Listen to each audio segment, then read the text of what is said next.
All right, welcome, guys. Thanks so much for taking time out of your Saturday to jump on and talk about social selling. I know a big part of this year is about 10xing your experience, and these sessions are meant to do that. So, for those of you who don't know me, I'm Clarissa. I was a GM in the past. I ran a franchise for a number of years, and this year I'm really proud and honored to be working with College Pro again and doing the gear store and managing social selling and getting this up and running. It's awesome that we're doing it and we're talking about it.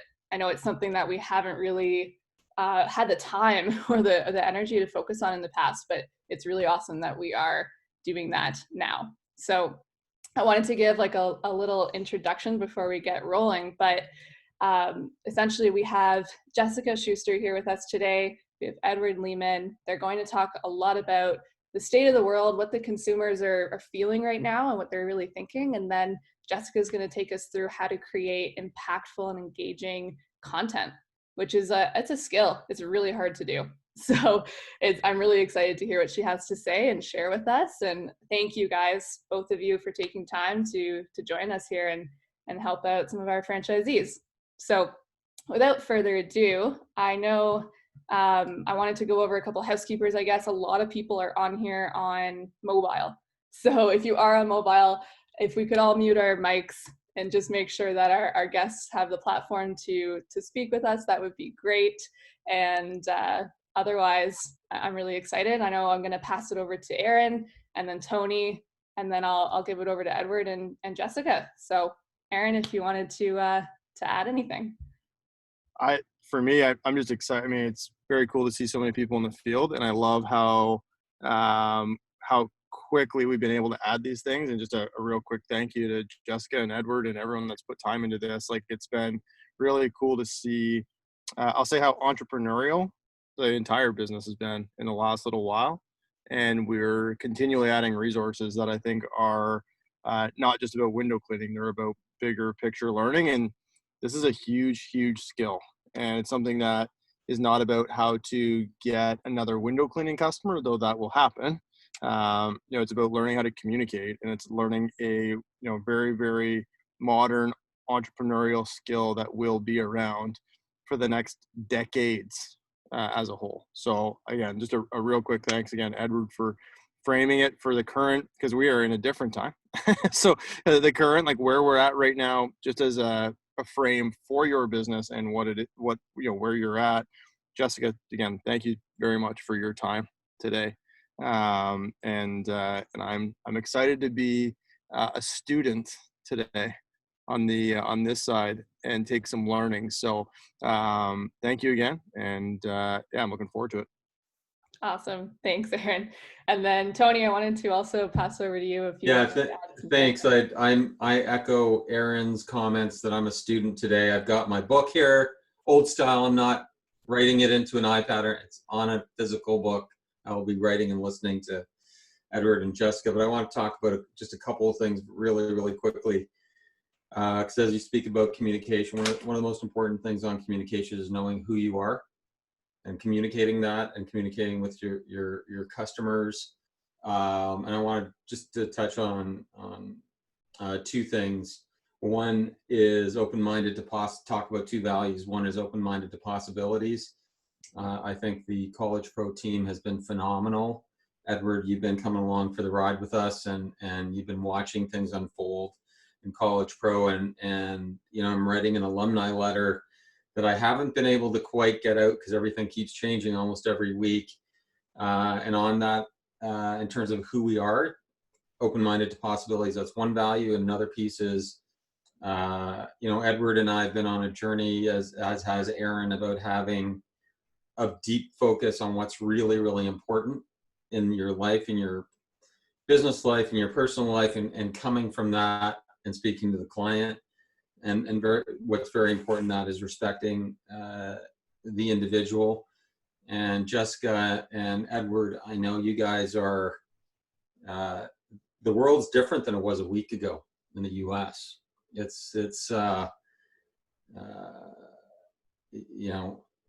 I said this a few weeks ago. My heart was very full and achy thinking about what's going on with COVID and the pandemic. It continues to be with what's going on In the U.S., we're very much a, a business that tries to respect the individual. You know, they're on the balance of love and hate. We tend to try and be on the side of love and bring people together. So you guys are experiencing a bunch of stuff in the U.S. that that's different than us. We're just not feeling that in Canada right now. So so thank you for being here. Just I didn't want to lose the opportunity with franchisees and this being recorded that as entrepreneurs and values-based entrepreneurs, we get to choose how we interact with our clients, how we interact with each other, and so and I think that's a privilege. So with that, I'm going to hand it over to my good friend Edward. Is that what I'm supposed to do right now, Clarissa? Because I'm a student right now. I didn't expect to say anything, but Yeah. I thought that was really, really important. That as the world needs values-based entrepreneurs now more than ever, and just values-based humans. So hand it over to you, Edward. Thank you, and lovely to be here again. I'm impressed. It's Saturday. People are either well, it's you know, we're working on Saturday, which is amazing. Number two, it seems, you know, looking at numbers, there's a lot of people actually in the field working, doing estimates, doing production, and that's incredible. That's different. Number three, actually showing up for a conversation about what's happening in the world, and you know, Jessica's stuff is great. I've worked with Jessica for a number of years, and so she's you know, she's the one I'd always turn to in terms of content strategy, content input and stuff. I don't know about me. I just ponder on the world all day long. And yes, America is in a particularly tough place right now. And it's actually quite scary. And I think, you know, so I've got to make sure I modulate my comments for people in Canada rather than in America of this very moment. But I think what I'm going to talk about is really what I'm seeing happening across North America, because I do work a lot in Canada on a daily basis with Canadian brands or brands executing in Canada. Let me just sort of like get in. There's about 5 or 6 things I want to talk about. And you know, happy if someone captures the questions, and then we can go through if there are questions. Number one, there's a different. The COVID thing has created different energy in customers. There's a different energy than there was obviously before the pandemic, and that executes in what we're understanding is they are asking more questions. They have more questions of us than they used to. In the selling world, the person who asks the questions actually commands the conversation. You know, there's no sale without a buyer. You know, so what selling is all about is asking questions to understand what are the pain points of the buyer. That's what you do as a salesperson. And around in-home sales, we've always understood, or you know, there are 5 areas that people are thinking about, that you ask questions to, and these are the questions you ask. But understand that the customer also has a lot of questions, and we don't necessarily want to have the customers drive the sale. We drive the sale by asking the questions, find out what matters to them, and then close, if you like, to their key pain points. I mean, that's classic selling. Hit the 5 areas, because I've been watching chats over the last few weeks around estimating and questions and all this. Here are the 5 areas, not necessarily in order of significance. The first area people worry about is timing. Is this, do I want to do it now, or when do I want to do it? So questions around timing, if you're knocking on doors, really important, because the customer's got questions on timing too. How are they feeling today? They could be in their answers around timing are very different than they used to be, because they're moving at faster paces. Their weeks are very different weeks than they used to be. So timing is a very important part of the question.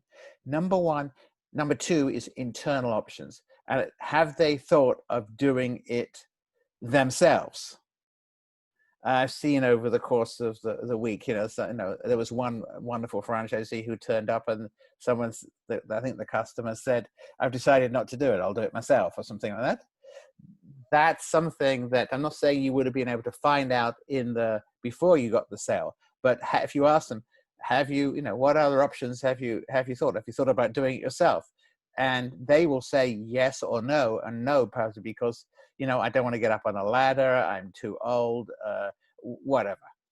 So internal options is one set of questions and answers you could be out there to listen to. External options is the third one.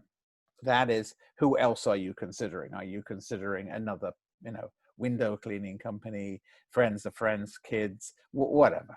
So there's timing, there's internal options, there's external options, and there is price is obviously one. Price is often more budget, and I do want to talk about money in a second, and where we're seeing people, the difference between, budget and price and net worth and stuff like that right now, because it's a very interesting thing we're seeing emerge. But price is something. And then the fifth one is decision maker. Who's making the decision about whether you want to work with Cottage Pro? The famous, well, I have to ask my husband, or I have to ask my wife. Is your wife at home? No, she's not at home. When will she be back? And that's where you say, is there anything you'd like me to send you, or I could give you in advance to help your wife or your husband make a decision that we're the right people to go with. So you've got timing, internal options, external options, price, and decision maker. Decision making. Those are the 5 key areas of questions, and be ready for the customer these days to have more questions back. They're spending more time in their homes. They've got more time to think of things. They want to ask more questions. So you may be noticing that if you've done this more than 1 year, but that's one thing we're definitely noticing in North America, in-home selling brands. Number 2 is there is an exhaustion going on in the customers. It's been nearly 2.5, 3 months, or whatever it's been now, and we're well into probably what's called the recovery phase of the 4 steps I talked about: shock, dislocation, recovery, and new normal. We are not at new normal. This is not the new normal. We don't know what new normal is going to be yet. We're in the recovery phase. And I think people are really beginning to understand that recovery is going to be long before it's new normal. So there's a little, if you think of transition curves, we may be into the second or third transition curve, and they're on the way down again. They thought they were in hopeful, realism and informed optimism, but they're actually on the way back down to, I thought I was okay, shit, what's this? I'm going down to crisis of meaning for the second time. So I think that's where we are on the bit of the cycle. So there is Len, you should do it. I am so tired. Be aware that you are dealing with customers who are more, if you're doing, you're still out there marketing all the time. The people you're marketing to now are more exhausted by what's going on than they were a couple of weeks ago. So that's not the same group of customers. It used to be that you'd market, through a period of time, and they'd be different people, but they'd go through the same process. The people you're marketing to now are more tired. And so be aware of that. And so therefore they may be shorter with you, or they may just be more exhausted, but be aware they've been in their homes, or they've been doing this for a long time. At the same time, if we go to the sort of the bigger trend side of things, what we now know is what was a trend going into this is now for real. Things have moved so fast that tomorrow became today.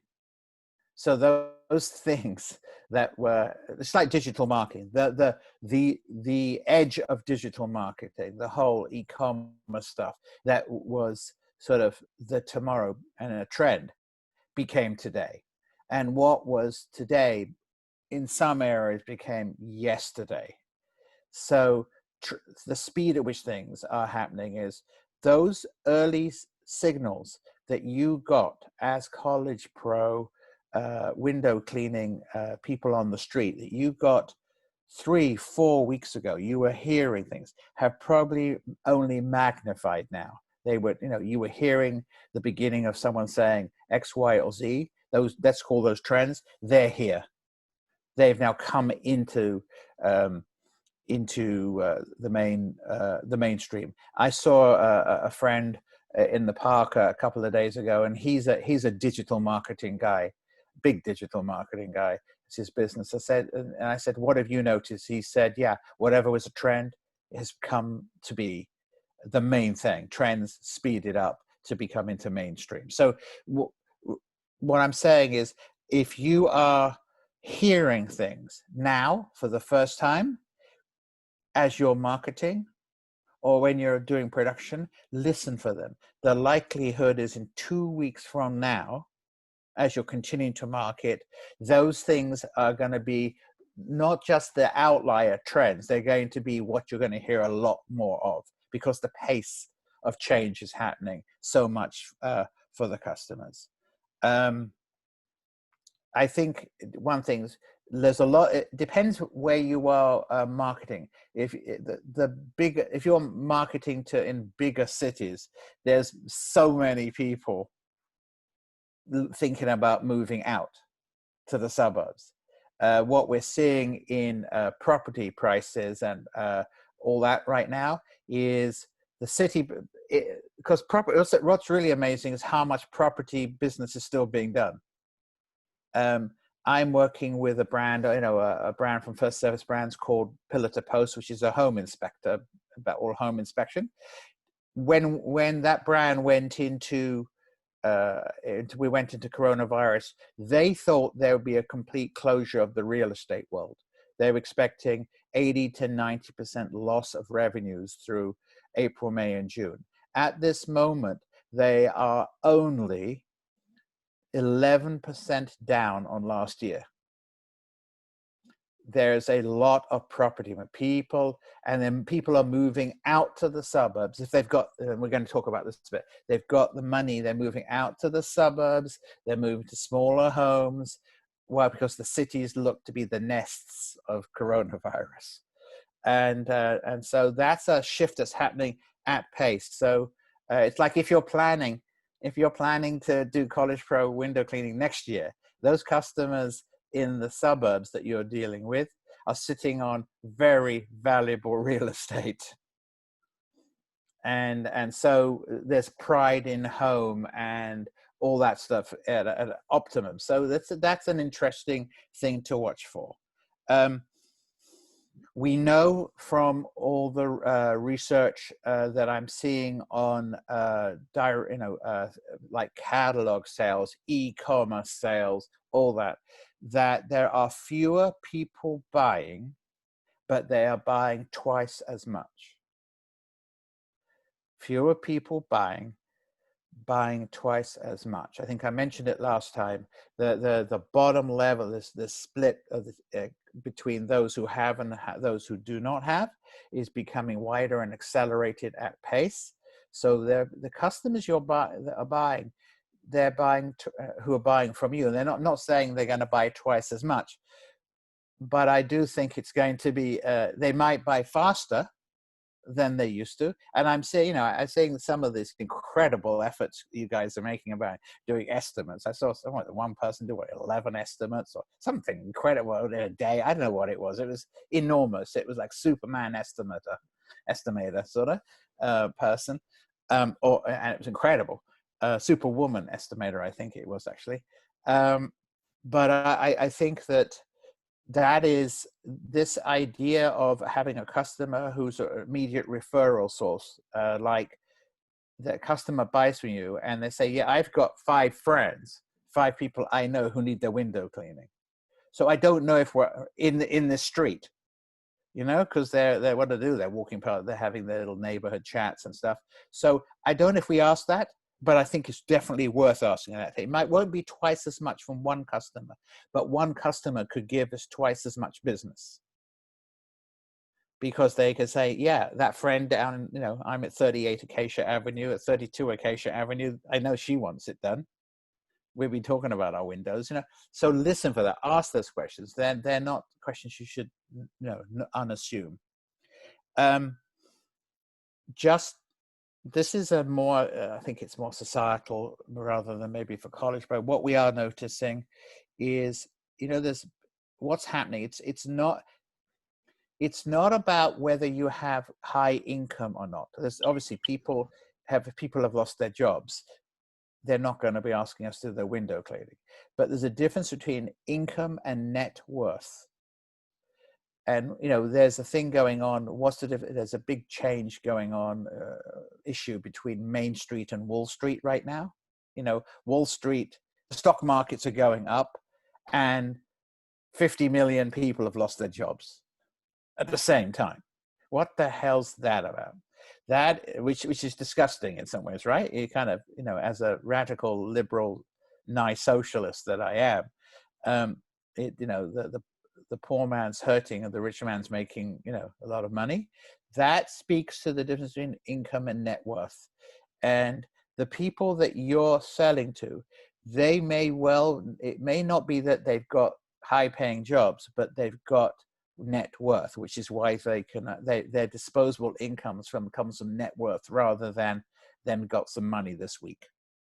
So that's just a different, as you go into business and thinking as nascent entrepreneurs, which you all are, and as Tony's always saying, there's going to, this is the golden age of entrepreneurship. We think we're going to go into that. The world's going to need entrepreneurship more than ever before, which gets you so far ahead as nascent entrepreneurs. There is a difference between net worth and income, and where the business is coming from is people with net worth. That's that Main Street versus Wall Street thing. There are a couple of other points I want to raise, and I may have mentioned it, but it's becoming clearer and clearer. Of course, we're seeing it in the United States, but I wanted to speak, this may be in terms of you understanding the customers. There's a difference between, there's a conflict going on between individual rights and freedoms and collective sacrifice. We're seeing this huge in the US. What I mean is, your customers may be saying, I don't want you to wear a mask. I was on a call recently with some franchisees, and the top 20 franchisees of this particular franchise system. And they are hearing, depending where they are in North America, their customers saying, no, I absolutely, you have to be wearing your mask. You have to be wearing your PPE. I don't want to work with someone who's wearing a mask. That's that individual freedom. I have the right, says the customer, to live my life my way. That's more important to me than what's happening to you or to the world. And we're a brand about collective responsibility. Respect the individual, collective responsibility. So this is very, very important for you as entrepreneurs at this moment to have a great clarity about yourself in terms of what you consider the relationship between individual freedom and rights and collective sacrifice. We wear masks. We do what we do for your sake, for the sake of the people we serve. It's much more for you than it is for me. Respecting the individual means I'm respecting the collective in some ways, individuals making up a collective. I'm serving individuals. My respect for you is that I'm doing this for you. And your respect for me, I expect is for you to respect my wish to wear PPE and all that sort of stuff. So I think this is something to keep an eye on. This is the huge fight that's going on in the United States. It's less than Canada. then, but I do think that's one of the societal huge issues we're dealing with. And the last thing I do want to talk about is it's critical for you to respect the customer's choice. You cannot dishonor the customer's choice at a time of heightened worry and concern about their own issues around survival or safety or health or well-being, even if they think this whole thing is a hoax and has been foisted on them by some, left-wing conspiracy. Whatever. You cannot dishonor their choice. What you should do is shepherd them with their choice through the College Pro window cleaning experience without putting yourself in danger. You never do that. That's not on the table. But you cannot dishonor their choice. If they say, you don't need to wear that stuff around me, you can say, I really respect you, but I want, this is why we do it. This is what we believe. And they may say, well, we don't want to do it, but shepherding them through their choice is very different than dishonoring their choice. Honor their choice and their thinking, but shepherd them through our brand values, our belief systems, and answer the question why we do the things we do. And so that's a sort of the last point I wanted to raise. So as you can hear from the difference of 4 weeks ago, whenever we last spoke, the issues are becoming deeper. The issues are becoming more internalized. People are moved from the extrinsic view of their homes and their lives as something to be proud of, and moving internally and making intrinsic, have intrinsic consciousness about what life actually means more. So the meaning of life has become more important to them rather than the showing off of their lifestyles. People are moving inside. I mean, they've been living inside, but they're moving inside. And that's what's happened to the customer groups you're dealing with right now. So that's even more complex for you to figure out, but that's what's going on, okay? Thank you so much. They're more screwed up than they were 4 weeks ago. How about me saying it that way? Thank you so much, Edward. That absolutely hit the nail on the head. I think it's something we all needed to hear and internalize. I've seen Edward speak multiple times over the years, so I don't actually think, Edward, you and I have met face to face. No, I think for a start, I thought when I said Aaron, the surgery was a complete success, and you live in a very nice home. Thank you. My new assumed identity. Thank you for your time as always, Edward. That was wonderful, and I hope that was useful. I mean, people may just be, if they're probably sitting in their cars having a spliff right now, saying, "Wow, it's Saturday afternoon. Cool." We're not in California, Edward. Oh, sorry. I'm so sorry. That's what I'm going to do this afternoon. That's what I'm going to do. I have a question.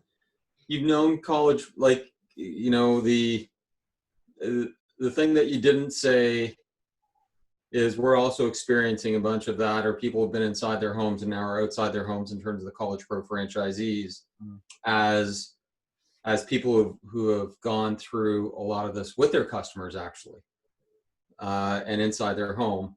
The College Pro Blue bridge, it feels like everyone's moved into adulthood way faster, or into more responsibility way faster. When you think about College Pro and the anything that in our interactions, and maybe you can think about it while the rest of the presentation's going on, but in our interactions, what are you seeing that almost universally the customers are grabbing onto if we're communicating it? Because we're in the 18-hour days phases, and sometimes we can forget about I think certain things. Go ahead. I do think, I mean, Emma sent me a note here, but I do think what you remind them of is the future. When a young person knocks on my door they're reminding me of the future, tomorrow. And when the present is dark, the future is very bright. I mean, the future looks maybe unattainable, but you are the bridge from you can say, if the College Pro bridge story, for instance, that the bridge between the present darkness and the future is represented by College Pro. Young energy, the future, your lives, still to be lived, all that sort of stuff. That is not a small thing. That is an energy to double down on. That smile, older people will call that naivete. They may call it immaturity. Whatever. It doesn't matter. It doesn't matter.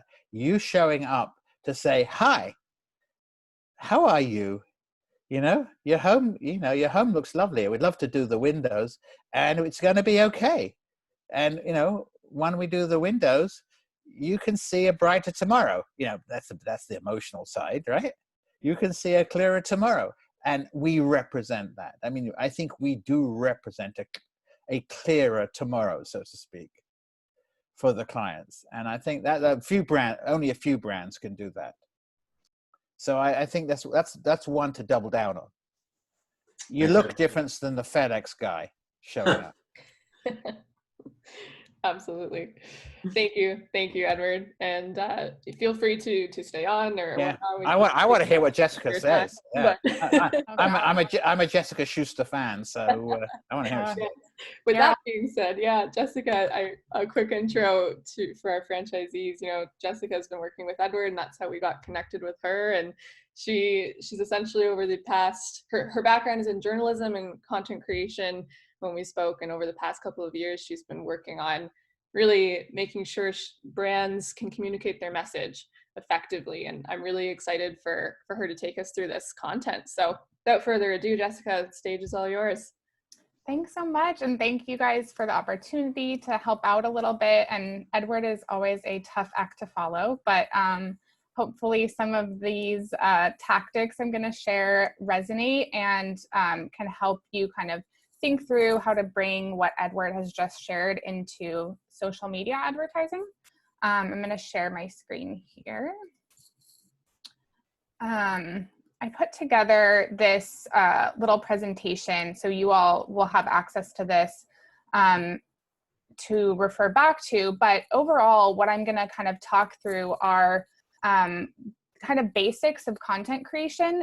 Since you all learned about how to place ads previously, this is kind of more focused on what those ads include and say, and how to kind of get the most of your out of your money when you're doing Facebook advertising, because at the end of the day, it does cost money, and you don't necessarily want to be throwing that away on ads that don't work or don't resonate with your audience.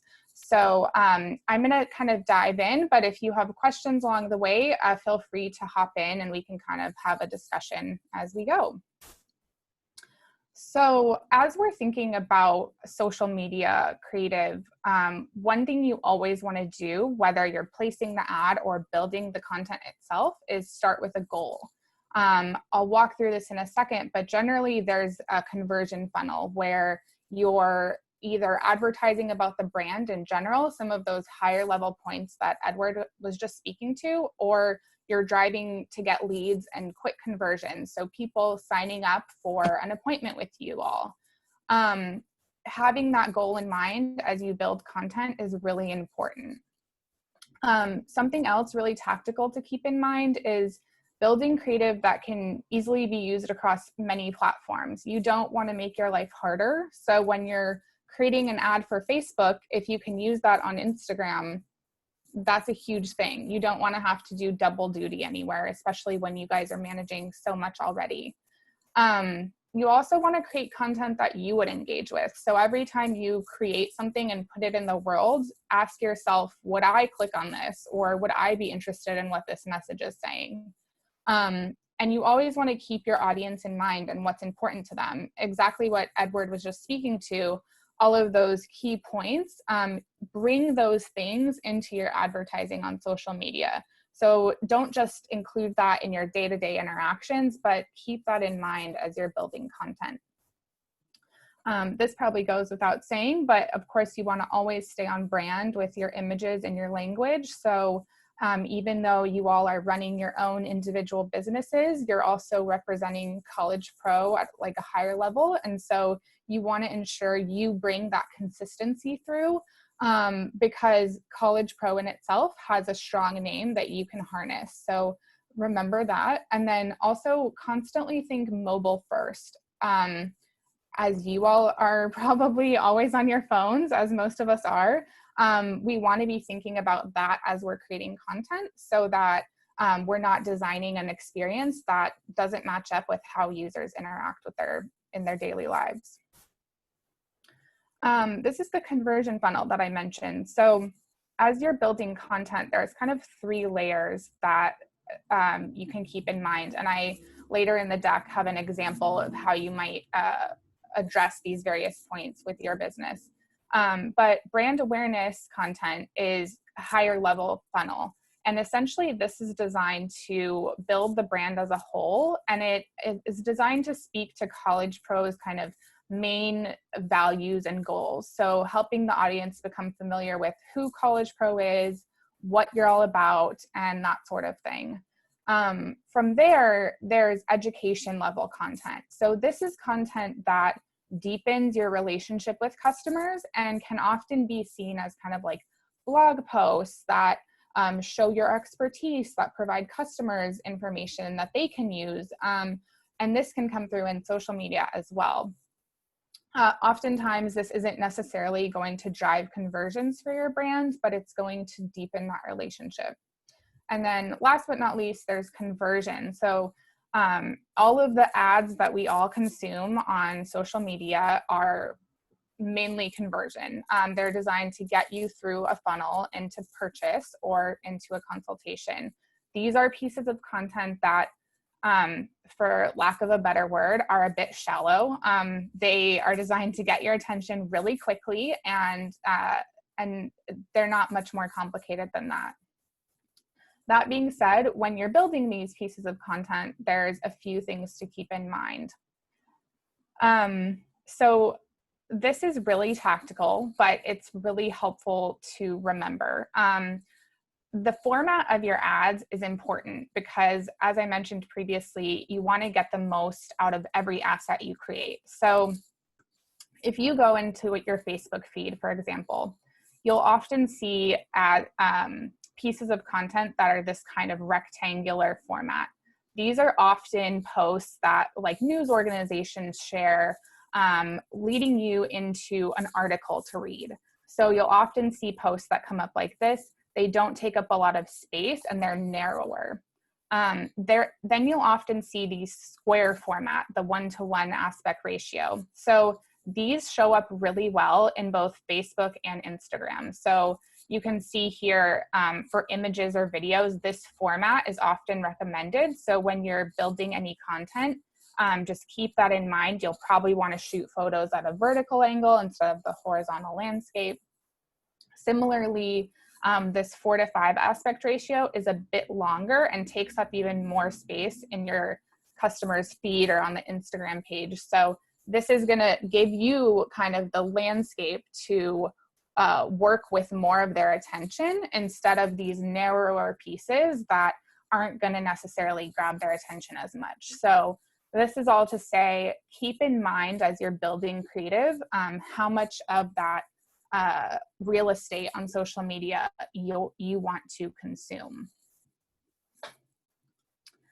So a few ad examples. This is, I'm sure you all have seen ads similar to this. These are all for direct to consumer products, but there's important things that you can kind of glean from content like this. So all of these images, as you can see, are really kind of basic. They focus on one item. There's not a lot of text. Sometimes the branding is even pretty subtle. One thing you'll notice too is the copy here at the top is really short, very limited. You're not explaining too much, not forcing the customer to take in too much information. You'll also see down here there's kind of a direct call to action and a little bit more details about what the product involves. So these areas here are really crucial to driving a customer through to whatever your goal is. Something you'll also notice, and I'll go into this into more detail in a second, but with Instagram specifically, your only opportunity for text is really in the caption here. You're gonna wanna focus your ad on a strong image that really speaks to your brand. So populating the image that you're creating with a lot of text isn't necessarily going to be as effective. You really want to have a strong image that drives the customer through. And to kind of break this down further, so I know that some of you have created ads in the past that were designed kind of to share among everybody. And just in case, I wanted to provide this information in case you aren't familiar with it, because every element of these ads is really important to understand what the impact is. So at the top, as I mentioned, you have this area called text. So when you're building your ads in the Facebook tool, this caption is referred to as text. You have 125 characters or less to communicate your message. And as you can see here, you can have the opportunity to put that text on 2 separate lines. You can do like this ad did and have it be read more as a sentence. So you can make those creative decisions when you're building your ad, but the key is to keep it really short and really sweet. You'll also have the opportunity to add a display link. So a lot of brands actually don't do this, and I think it's often a missed opportunity. This little link right here that you can see, juneshine.com, that's just an opportunity to drive home your URL. And there's no harm or foul in adding it in. So I always am a big believer in ensuring that that lives there. Your headline, so this is the bold text you see here.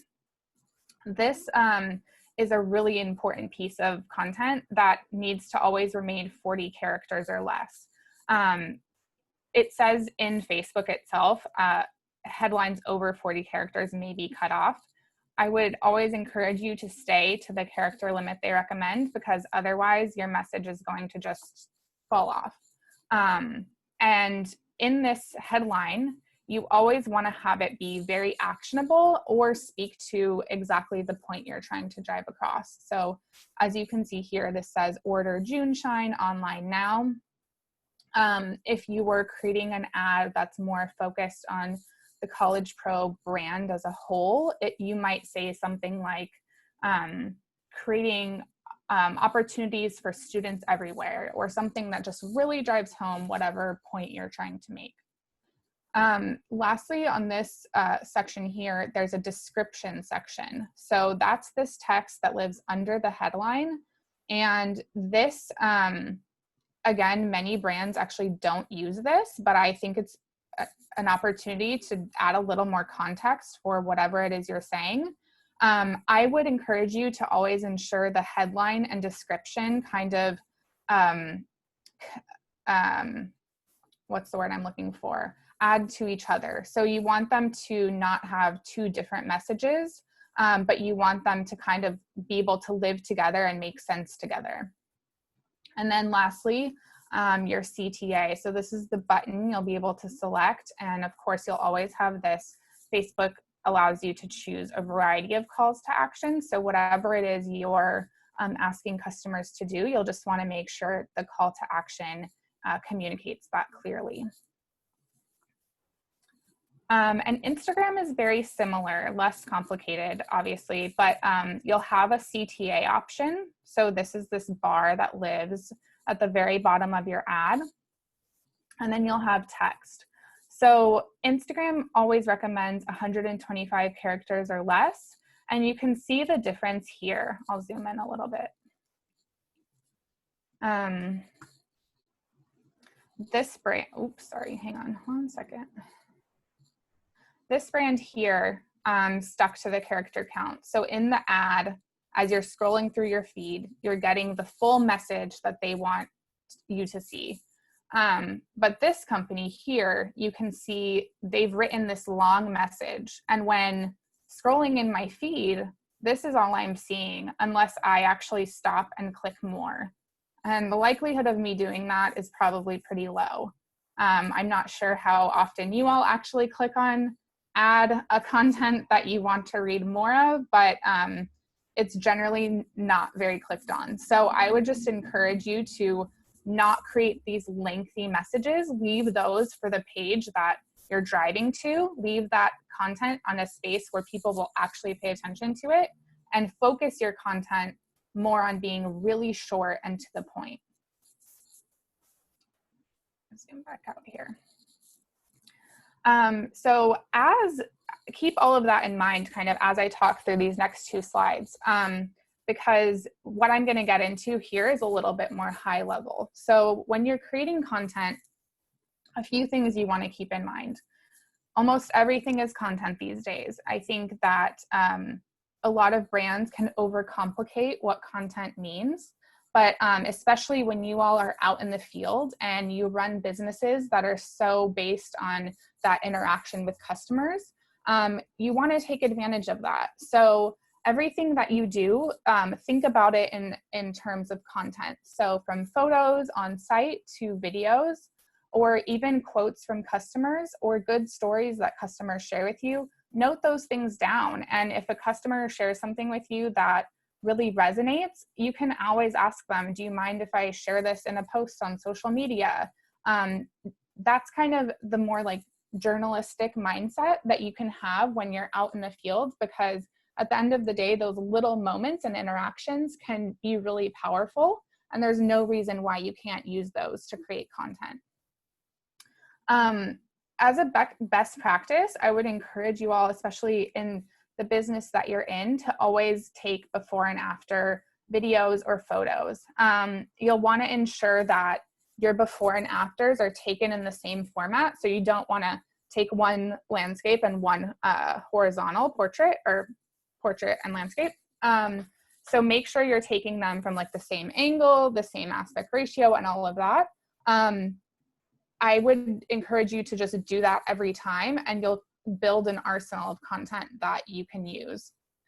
I would also encourage you to create movement in ads as much as possible. So creating strong video content can be hard, but with Facebook, they have this tool called the Facebook slideshow tool that essentially allows you to put multiple photos into their tool, and then they create a slideshow for you.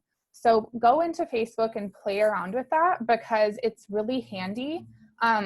Both Facebook and Instagram, well, more so Facebook, prioritizes video ads.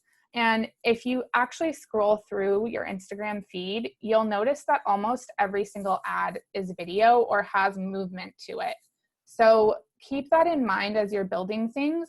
A lot of times it's not necessarily going to be worth running like an ad with just a strong photo. You'll also want to be careful about text appearing over any photos. With video, you have a little bit more leeway. I'm sure you all learned last time that Facebook has this 80-20 rule, where the text can't take up more than 20% of the screen. With video, that rule isn't as enforced. So you have the opportunity to add more text on top of videos, or on top of photos. So take advantage of that. And things that you can put over your photos include testimonials, selling points, or your services offered. So taking some of these elements out of those captions and text spots that we looked at, and putting them into the actual video or slideshow you create gives you the opportunity to say more in your ad without putting it all into captions. And then always test performance and consistently evolve your copy. So if we look back, for example, at this ad, let's say you tried one message in the headline space and it didn't perform very well. Note that down and then try a new message. You're always going to want to kind of see what works and what doesn't, and don't get married to any content you create, because in the world of social media, it's kind of like the wild, wild west, and you have to kind of pivot to create things that your customers are going to respond to. So I would just encourage you to keep that in mind and constantly be trying new things. And that kind of goes to this last point, which is always learn from the ads that you receive. I am kind of a nerd, and I'm always on Facebook and Instagram and bookmarking ads that I like, because a lot of what I do in my day job is content creation, and I get a lot of inspiration from brands doing content well. So if you see an ad you love, bookmark it or take a screenshot and just file it away, because when you have a moment where you're feeling like, I have no inspiration for this ad I'm creating, I don't know what to do, go to those examples and pull from them. There's so much out there that you can learn from on a day-to-day basis. And then a few copy best practices. So speaking specifically about those text and headline spaces in your ads. You always want to keep things short and sweet. Stick to the basics and encourage people to click through if you have a longer message. Whatever page you're encouraging customers to click through to, make sure that page delivers on what you've sold in the ad. So say, for example, you run an ad that's like, learn more about our window cleaning services, and then they click through and the page only offers a field for them to have a consultation, and it explains nothing more about what the services entail or the details about what's involved. That doesn't necessarily connect. You really want to make sure if you're saying something in your ad, you're delivering on it at the destination.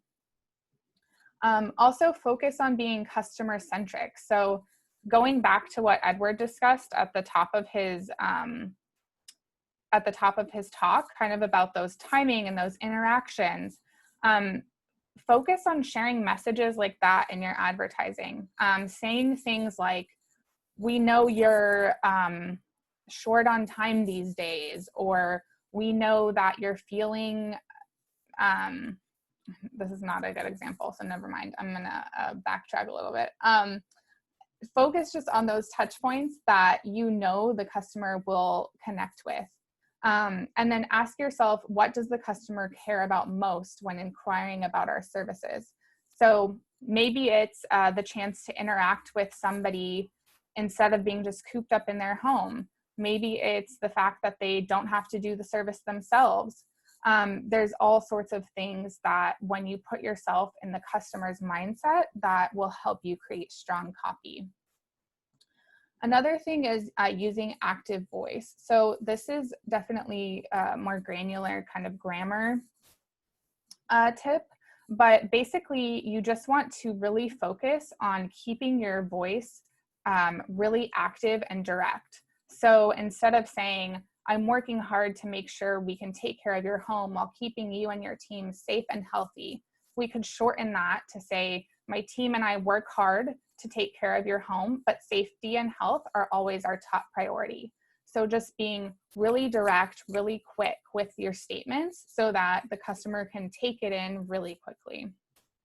And then lastly, be clever. I mean, I think all of you are young and like hip probably. You're probably consuming social media on a daily basis. So if it's on brand, I would encourage you to lean into like the zeitgeist and trends of the moment. I don't know how many of you are on TikTok, but they had this thing called the wipe down challenge. And like, because you all do window cleaning, like maybe that's a moment to have some fun with your content and tap into that. Even though content like that isn't necessarily super deep and super meaningful, it can catch somebody's attention. And sometimes that's just as powerful. So Don't be scared of those moments, but make sure they're always on brand. So with all of this in mind, and then thinking back to the conversion funnel that I talked through at the top, a few suggestions that you can consider. So if you're looking to create content around brand awareness, some content details you might want to keep in mind are College Pro's mission and details on how it's owned by students, and then a hint of the services offered. Don't feel like you need to get into the weeds on this portion, but focus on the mission because that can connect with people. You don't want to do everything in one ad. And then where you're going to want to send a person is to a page that gives the customer more information about College Pro in general or your specific location. So as I mentioned, you're delivering on your ad here by driving them somewhere that gives them more information. If you're focused more on education, let's say maybe you run an ad that focuses on tips for customers to use between services or profile spotlights on student owners. So reinforcing that connection with who College Pro is and the brand as a whole. Utilize those more news type ad spots and drive to a page that's maybe a blog post or a page that focuses more on you as the entrepreneur, selling and again, connecting that for the consumer. I'm guessing probably many of the ads you run will be focused on conversion. But when you're doing these ads, you're going to want to focus on perhaps services offered, discounts, seasonal reasons somebody should make an appointment. And any of these details should drive to a page where the customer can immediately request a service or appointment. So this is probably the area that you'll live in most. I think, as I mentioned previously, when we're thinking about that Facebook slideshow tool, there may be an opportunity to focus on perhaps selling, focusing on the sale here, and maybe there's a hint of why College Pro is the best company to go with here, but always not overcomplicating your message because then the consumer will be less likely to click through. And then after you've started running an ad, regardless of where it lives, assess its performance, figure out if it met your intended goal, and if it didn't, pivot. There's no harm in changing things up. So just adjust to what you're seeing. And I would also encourage you all to share data like this. If one of you is running ads about one thing and you see they're working really well, share that among your peers and say, hey, I saw this is really working. You might want to try it in your area because that sharing of information is going to make all of you more successful. So, and then I included a few links in here that I think you might have received last time too, but just in case. This link is really focused on Facebook's different rules around each ad type, and those are helpful to keep in mind as you're creating content. And then also that aspect ratio template to help as you're creating ads too. So that's kind of it. But any questions or anything I can go into in more detail for you all? Thank you so much, Jessica. Yeah, I'll open it up to everyone on the call, or even Tony, Aaron. What are, or if anyone has some questions, I have a couple, but I'll let everyone else go first. I had one quick question around character count. I know through text campaigns, the use of an emoji can completely change the character count.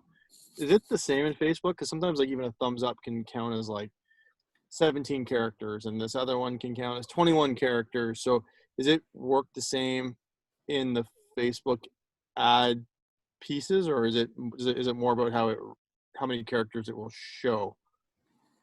It is the same in the Facebook ad. So it's not super consistent when you use the emojis, unfortunately. So that's an area that's a little tough and you kind of have to play with. I always take the approach of including an emoji as an kind of an add-on. So if I need to delete it, it doesn't like screw up what I wanted to do with my ad. Got it. Cool. Thanks. Yeah. We have a question from Eric here. He says, hey, Jessica, do you find that some fonts are a big deal in ads? I've seen lots of ads using similar ones that are more professional. Yeah. Fonts, I mean, I would just encourage you to lean into your brand fonts because the more consistency you have, the better. So learn your brand fonts, download them on your computers or phones, and then use those in your ads. And if you're not able to, for some reason, try to get a font that's really similar. So sometimes you can find something that looks somewhat the same, and that's a good alternative. In addition to that, I would say always have the College Pro logo on kind of like in the little corner of an ad, whether it's a photo or a slideshow or whatever you're building. Having that logo on the piece of content in a really small place is really just a nice addition. Awesome. Thank you. I actually had a question for you. I have a couple if that's okay. Yeah. But I know like a lot of what you just went through focused on ads, and it's huge. And I know a lot of franchisees right now are testing out the waters and getting ads out there. Do you find that creating content for posts, like just like a post on their Facebook page, is that different, or is a lot of the same things that we just learned from you, can those also apply? Yeah, it's a really good question. It honestly, I would say depending on the community that you operate in, organic posts have more value than in other moments. So Facebook doesn't prioritize organic content a lot unless you're a huge brand and you're boosting posts, for example, which can help you get more likes on your page. I think in general, organic posts are good to maintain a presence. All of the same rules apply, but I wouldn't over-engineer creating organic content. So I would just encourage you, if you create something that's an ad, don't be afraid to also post it on your organic feed. Utilize the same content in both places, unless you have a lot of extra time to create content. And you can definitely do that and upload photos and videos to your page. All of the same rules, in my opinion, apply. You don't want to be creating like really long text-heavy posts. And in addition to that, I would say with your organic content, always drive back to your website. I think that having Facebook presence on there is really good, but at the end of the day, Facebook is in it for themselves, and they are going to want people to be on there communicating, and people will get distracted and then move on to something else. So if there's an opportunity for you to drive back to your website or keep people within the College Pro world in general, that's definitely the best way to go. Awesome. My next question was more, you touched on the topic of connection, and I know it's been a value of ours for so long, is building the trust with your customers, and even what Edward was talking about can tie into this. So I know I've heard out there in the world that showing your face and showing like the face behind the brand is really popular. Just curious to know like your opinion in terms of our posts. Like, is that something that franchisees should be doing more of to build that connection? Yeah, they do. There are stats out there that say that faces in posts do perform better. I will say I don't know that this is necessarily applicable to ads. So I wouldn't say run an ad that's really focused on a franchisee or has like a group of people in it. I don't know that that's necessarily going to be as effective as an ad that is really focused on a service you're providing, or perhaps somebody like performing the service. But if you're doing more of like a profile piece, or perhaps you take a picture with a customer in front of their home or something like that, that makes for great organic content for sure. Awesome. Awesome. That's great. Yeah, I know everyone's out in the field and everyone's got their phones. So I think it's like what you said there with your customers is a great way to build that trust. And then I guess lastly, Jessica, again, to everyone on the call, if you have any questions for Jessica, please throw them in the chat box and we'll make sure that they get asked. But my last question would be, are there any little nuances that you notice with ad creative that tends to perform a lot better? I think one of them I've heard is, again, like videos. So are there any little nuances that you wanted to throw in and share with us? Yeah, I think the biggest one is definitely video. Like you said, that always performs better. It catches people's attention. Other than that, there's not really anything super nuanced that I would say. I think at the end of the day, it's just about communicating a clear and strong message, and then sending customers through to a page that delivers on that. I do think that trying to do too much in an ad or a post in general is going to backfire. You don't need to tell people everything in one post. So the more focused you can be and the more direct you can be about one topic, the better. Awesome. Well, thank you so much, Jessica. That was very informative, and I think it's going to help a ton of us to be able to get our ads out there, and even just learning all the little pieces, right? Facebook is sometimes a little bit of a maze to figure out. So thank you so much for your time. We really appreciate it. And again, feel free to stay on here for the rest of the call. I have a couple of announcements to make, but Erin, I just wanted to pass it over to yourself before I make those announcements, if you wanted to have any closing remarks. Jessica, I've actually got one more question for you.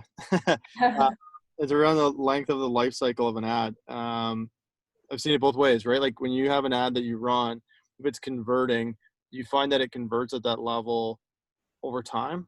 It stays. So for example, years. And the reason I ask that is for a lot of people we run a very seasonal business. So if I'm running an ad right now for window cleaning, it's converting. I'm probably not going to have it running in November, December, January, February. But is that something that you would see like in a seasonal or cyclical type of business? Fashion, for example, like they're not running, maybe they are in LA, I don't know, but like t-shirts, probably more like a hoodie, you know what I mean? That's going to run in the winter. But, in a seasonal cyclical world, when someone's running those ads, one of the biggest things I think as an advantage for somebody in our business is that they can come back and they can build on what they've already done. If somebody's seeing that ad run, does it typically have a life cycle? Is it typically, in your experience, year over year, performing at the same level, assuming like obviously nothing's in the material has changed in the world, but what's your experience with the life cycle or length of a successful ad? Yeah, it's a really interesting question. I mean, there's kind of a lot of factors that would go into that. I would say it's probably, I would say test it first. Like if it worked the previous year and you have the budget to test it in the following year, feel free to throw it in. I think it's always better though to have fresh creative. And depending on how you're targeting, you don't necessarily want the same people to see the same ad the following year. This could do two things. Like it's gonna keep you top of mind, so that's good, but it could also backfire a little bit if the same person is seeing the ad in the following year and they're saying, oh, I've seen this before, like it's not interesting anymore. People have such like short attention spans, and the more they've seen an ad, they're probably gonna become more like numb to it in a sense. So I think keeping it fresh is good, but it honestly depends on like how you're targeting it. And if a new audience is seeing it, there's potential that you could just use the same ad again. Awesome. Thanks. Yeah. Thanks. Yeah. And again, of course, the same, remarks, just another thank you, obviously, to Edward and Jessica. And, I think, yeah, I think for everybody that's listening, whether they're live or in a video, like in the recording, there's a lot to be proud of right now, and the open-mindedness to possibilities and adding new skills, right? Like, this is not all there's fantastic thoughts, especially I'm gonna watch it through again. I'm sure there's more stuff on the second side, but thinking through like some of like those foundational, to the point, making sure that where you're sending, like thinking through the entire process, right? Like that's something that really stood out to me of like, what's the purpose of this ad? It's crazy, set a goal. Like that's something that we talk about a lot. What's the goal? What's the purpose of the ad? Making sure that ad aligns with what you're trying to do, that you're thinking through, like, where are they going from there? What's their experience with that? And how does that all go through? Like that's going to, 21 years from now, somebody's going to be thinking about that in a different context. They may not realize that at the same time. So, it's, again, thanks for the time. Really appreciate it. And hopefully everybody, has got something that they can do to add to their ads as a whole. So thanks. I have a quick question. Couple things, just comment then question. What you laid out for us, and I don't want to lose this, what you laid out for us, and I'm going to say it because this is how I understand it, it's the science of how a lot of it is done. And the art needs to continually evolve on how that science is done. But in a way, don't screw with the physics of it. There's a lot of proven things here, right? You can't, there's what you want to pivot on is the content, how you do things, put it out there in different ways. So that's really, really important. We understand in our business, we understand competency models and how things are done and mastery of things.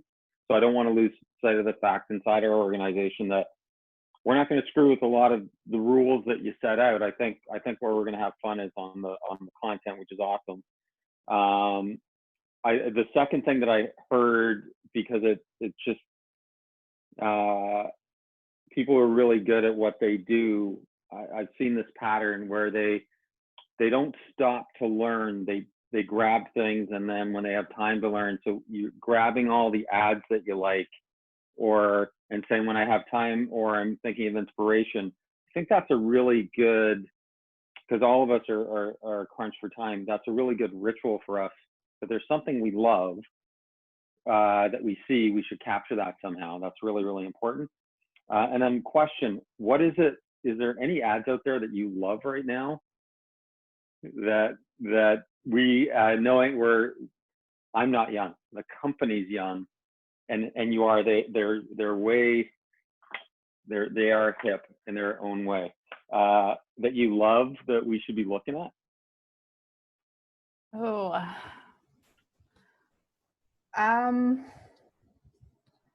that's a really tough question. You don't have to answer it now, but if anything you come across it too, you may just send it our way.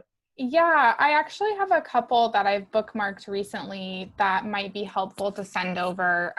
I'll try to send the link. Sometimes it's hard to share some types of ads, but I think one thing that has caught my attention as a consumer are ads that they're video and they run through essentially kind of an image of the product or service and then transition into big number-based graphics. So for example, there was this sunscreen and it transitioned into a page that had like 75% of people are impacted by sun in this way. And then it transitioned again into another image of the product and then transitioned to another fact. So it's like, it's educating me while giving me visuals of the product. Those really catch my attention. But that's just me. And I can't say like those ads work really well or anything like that.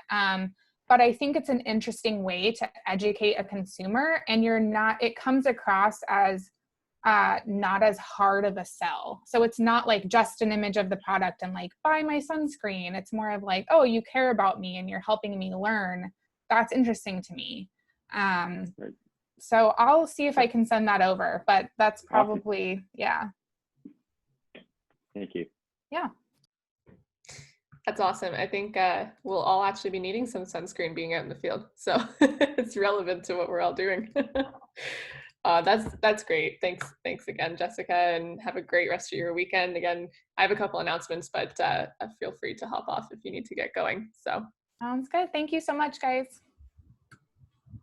awesome. Thank you. Bye.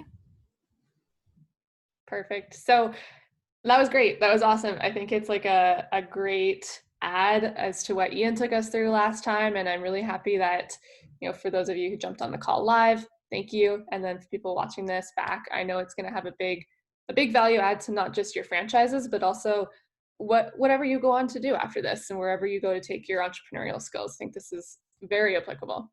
I wanted to add something that Jessica was talking about actually, and I think even Edward brought it up, was that concept of brand awareness and making sure that we're always on brand. So I know I've been seeing everyone's Facebook pages and they're looking really, really good. People are posting stories about themselves and infographics, and I think we've adopted and learned very quickly, which is unreal to see. Something I want to make sure that people are doing is, or being aware of, is the difference between using the College Pro logo and then altering the College Pro logo.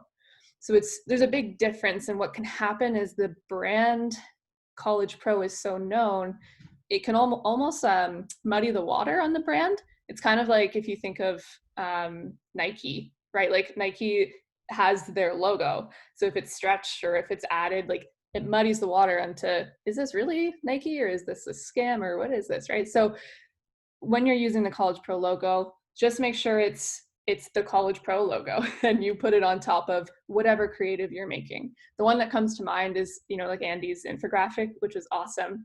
It's like things like that we really want you guys to be making. It's just making sure that we're branding things in the proper way. So I wanted to make that announcement while everyone's here. And then lastly would be the gear store. So tomorrow is that big deadline again to get things delivered by the June 15th, the second week of June. So make sure you get those in there, and also use the opportunity to just think ahead, right? Like it's busy. I know you guys are all hectic and out there in the field, and being able to order marketing supplies or extra squeegees or extra replacement rubbers now will really save you the headache, and I guarantee your GMs the headache in a couple of weeks. So get those in there for tomorrow. But otherwise, thank you so much. I mean, we ended early. No one's ever going to complain about ending early. So have a great rest of your Saturday. Go knock on some doors, and thanks so much, guys. Thanks, Clarissa. Nice job. Thanks, Clarissa. We'll talk to everybody soon. Have an awesome rest of your day. See you guys. Bye, guys.